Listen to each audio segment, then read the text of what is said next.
Viena no mākslas valodām ir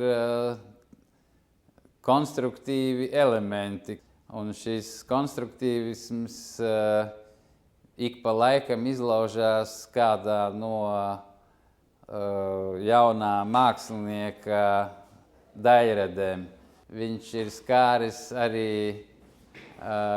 mūsu studentu. Darbi ir ne tik vien konstruktīvi, bet viņi ir vareni lielumā.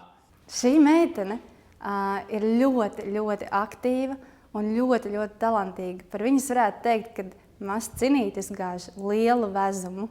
Viņa ir pierādījusi, ka spēja paveikt to, ko nav spējuši daudz puiši. Viņa ir, kas saka, tāda, ka viņai liekas, ka nav robežu. Un tie darbi, protams, ir ļoti profesionāli, ļoti kvalitatīvi un ļoti liela pieredze arī starptautiskajās izstādēs, simpozijos un domāšana, te es varbūt var atklāt, ka tas ir arī ļoti monumentāli. Viņi arī domā ar vidi, kurā vietā tas būs. Viņi domā par faktiski apjomu, kompozīciju un miedarbību arī apkārtējo vidi.